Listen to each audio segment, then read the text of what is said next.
Hello everyone and welcome to Note to Self, a discussion-led program where we talk about mental health, gender equality, and anything else that might be deemed as taboo. I'm your host, Alyssa Williams, here with my co-host, Megan Preston. Today we'll be discussing something that me and Megan are both very passionate about, which is mental health. According to the National Alliance on Mental Illness, 1 in 5 adults in America will experience mental illnesses each year, and 1 in 6 U.S. youth aged 6 to 17 will experience mental illness each year as well.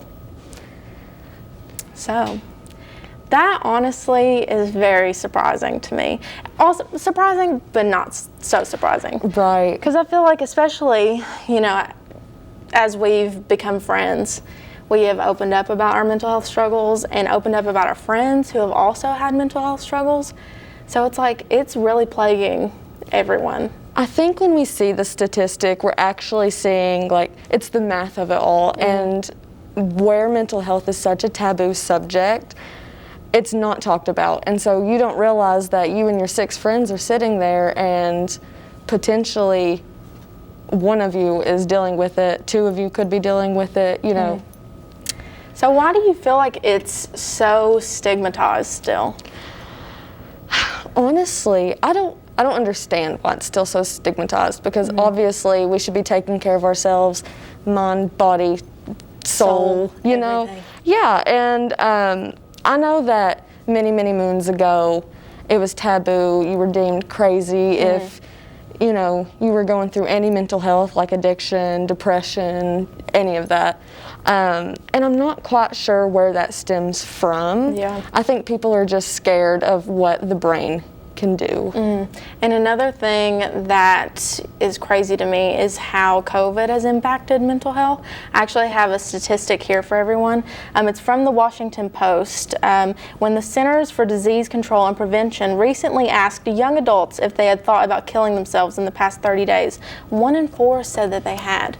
I don't find that surprising, because imagine being ripped away from all of society all at once. You're sitting there alone with your thoughts, and then some of these youth aren't in the best homes where they don't get the support that they absolutely need.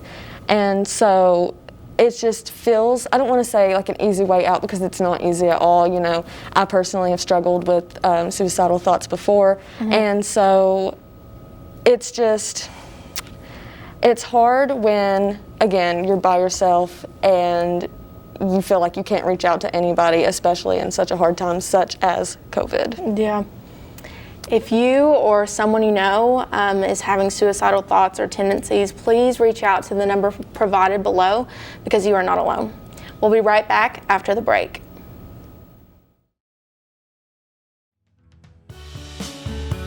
No matter where they go. No matter how high they soar.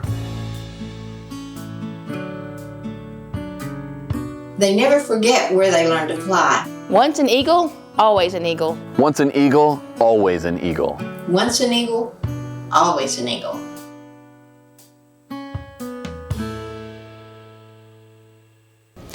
Welcome back to Note to Self. Earlier, me and Alyssa were talking about how stigmatized mental health is. But what about how mental health is represented in movies, television, and the media? So, we kind of touched on this earlier. That whole crazy trope, mental health is not respected in movies or television. I feel like we've made leaps and bounds as to where we used to be. But still, it's just there's such an embarrassment associated with mental health. And I hate that. It's hard for people to speak out about it, because, there's are they being genuine, and oh, why are you complaining? People have it worse and stuff like that. And that's just not the case. Everybody's brains are completely built different, chemically different. It's not one size fits all. Yeah. Mental health is a very wide range of what can be wrong. Yeah. In media, I feel like in some ways it can be negative for mental health because of how people post. People will post like their life is perfect, and to somebody who, I don't want to say envy, but somebody who wants that happiness that people create on social media, it's depressing, you know, and same with body issues and stuff like that, you know. Yes. Looking at females or males who fit into that societal norm, and it's just discouraging to see, and you'll see these weight loss supplement ads and All the, like, everywhere. And you know what they say, you know, people aren't posting their bad days. Oh, no. They're only posting their good days. And it's so refreshing when you do see people posting unedited photos or like truthful, honest moments. Yeah. Okay, so after the break, we'll be checking in with our friends Liv and Shelby as they hit the streets talking to students about mental health. Don't go anywhere. We'll be right back after the break.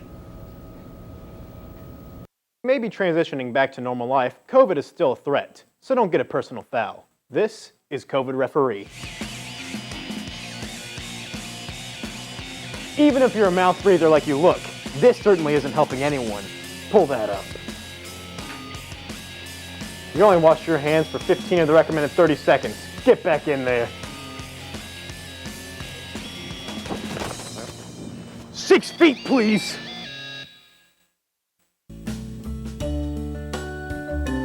At MSU, I know I can succeed because of our professors.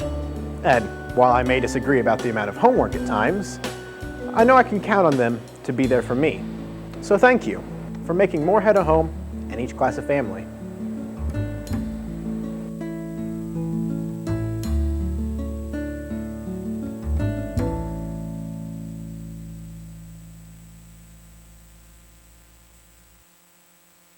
Welcome back to Note to Self. Recently, our friends Liv and Shelby have talked to students across campus about their take on mental health.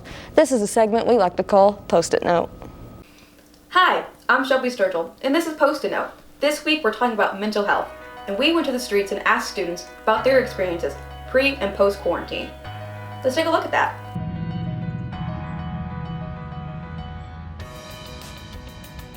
How many hours of sleep do you average per night? Sleep? Here recently, very little, so I'd say like 5 to 6. Between 6 and 8.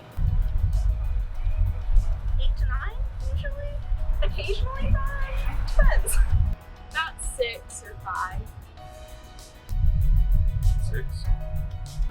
Do you think sleep affects your mental health? Yes. Yes, it does. Yeah. Oh, for sure. What was your mental health pre-COVID? I didn't really stress a lot, and I didn't really have a lot of anxiety and depression. Dark. I would say happier because I got out and I interacted with people more. Rough. Not great. Pre-COVID, it was rocky. I transferred here, so like, obviously I left my other college for a reason. It was rocky. I think the beginning of COVID helped. I went hiking a lot, spending time outdoors. The longer COVID's lasted, the longer it sucked though. What about during quarantine? I would say it's more left because, you know, I don't get that interaction as much. It was back and forth. There were good days because, like I said, I was out, I was hiking, I was away from people, but I was not stuck in my house.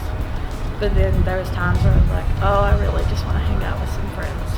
When I was in quarantine, I felt isolated. I felt even if I just go to the grocery store, I could get COVID. So most of the time, I just stayed home. And what about now? It's midterm, so it's rough. But it could be worse. It really could. It's better because I'm on campus and I'm actually interacting with people. Still same. I've also been more stressed because I have a lot more online classes compared to in person, and I hate teaching myself. Does your family openly talk about mental health? No, not really. No. Sometimes. Half my family, no. I'm from a really old-timey family in eastern Kentucky, so no. And then the other half's completely open about it. My sisters and I do, but the rest of my family doesn't. As our interviews have shown, mental health affects everybody. If you or you are concerned about a friend, you can contact Allie Young on campus and get counseling. And if you or a friend are feeling suicidal, you can contact the National Suicide Prevention Lifeline right here. Mental illness is not shameful, and it's not a weakness. It's a part of being human. Thanks for watching Post-it Note, and Megan and Alyssa will be back after the break. This is your desk. You're at it a lot these days, so you might as well make it comfortable. But doing it like this can actually be more uncomfortable and harmful over time. Sit up in your chair and sit back slightly, letting the chair support you. Place the top of your monitor at eye level and keep your keyboard in front of you, setting your mouse to the side. Now you're ready to get back into those web conferences we've all grown to love. So far, we've discussed the importance of mental health awareness and how mental illness is depicted in the media. But what can we ourselves do to promote mental health awareness? I think that one big thing that promotes mental health awareness is talking about it. Definitely. It's okay not to be okay, and everyone should be able to express their feelings. And I definitely think being smart about what you're reposting in relation to mental health, just know your stuff, do your research, and just be authentic as you can, because I mean, healing from mental illness, opening the dialogue about mental health starts with us. But if you're too scared to talk about mental health or something along those lines, you can purchase things that go towards mental health awareness, like our sweatshirts that we're wearing right now. Woo! These come from the company called Self Cares for Everyone, and I discovered them not too long ago, and a proceed of each purchase goes towards, I believe, suicide prevention and mental health advocacy. I think that's beautiful that you get absolutely adorable merch. I mean, they're really cute. And your money is going to a good cause that gives back. And yeah, you can have something cute in your closet as well as giving back to something that I know we are both very, very passionate about. So yeah, but what are some things that we can outline that people need to take from the show today? It's okay to reach out for help. Yep. It's okay to not be okay. Talk about your feelings. If you're not ready to talk about your feelings, maybe find some ways that helps you cope in a nice, healthy way. Journaling is something that I do personally to really, it helps me get all of my thoughts out, and then after I'm done writing, I'm like, that felt really nice, you know, just get everything off my chest. And just finding someone that you trust. Like Megan is my person. I trust her with everything. Just finding that one person that you trust, that you can confide your feelings in, makes a world of difference. And seeking help, therapy. Yes, seeking help. Just there's so many hotlines that you can find online to get that help that you need. You can go to any counseling services in your area. I'm not sure, you know, where people will be living with who's viewing this, but don't be afraid to reach out. It's important to talk about your feelings. Again, it's okay not to be okay. And we will link as many resources and services at the end of this program as we can. Yes, we will. I'd like to thank everybody for coming on, watching Note to Self. We'll see you next time.